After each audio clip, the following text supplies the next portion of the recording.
سلطان، رمضان ہے سلطان، رمضان ہے سلطان۔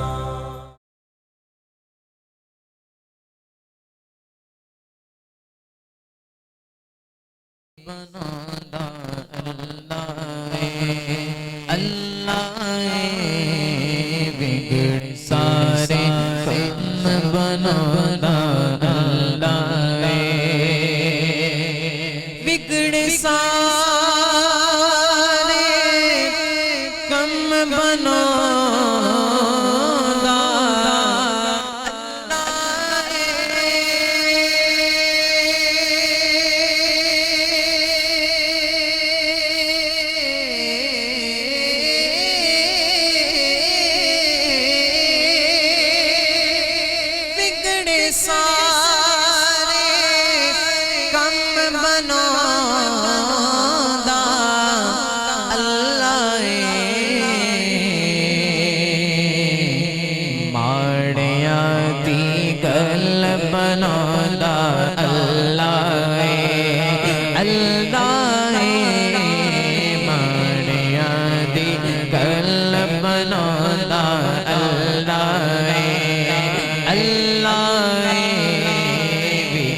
سارے کم بنانا اللہ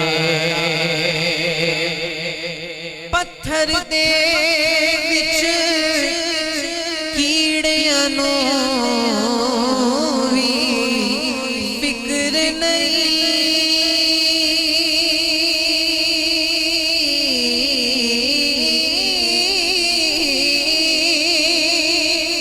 پتھر دے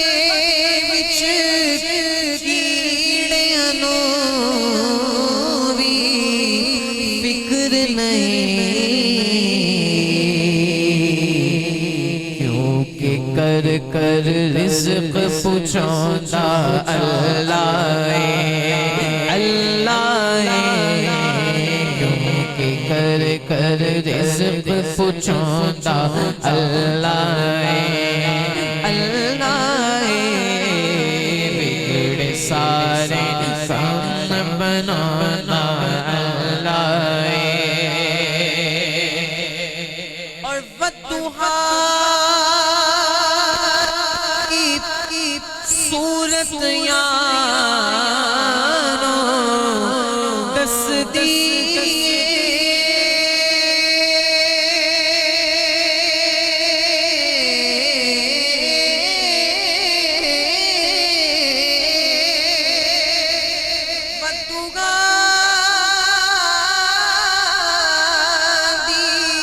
صورت یارو دس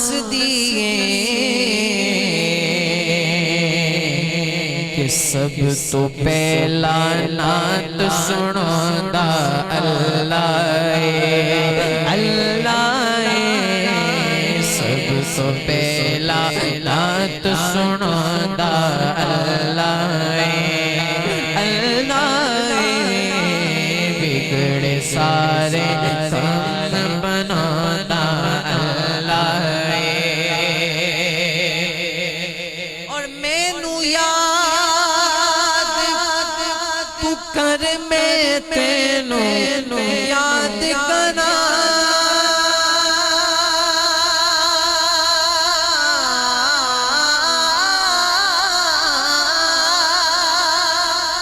مینو یاد تو کر میں تینوں یاد کرنا بچ قرآن تے خود فرماتا اللہ اللہ بچ قرآن تے خود فرماتا اللہ اللہ بگڑ سارے کم بناتا اللہ اللہ سارے کم بنانا اللہ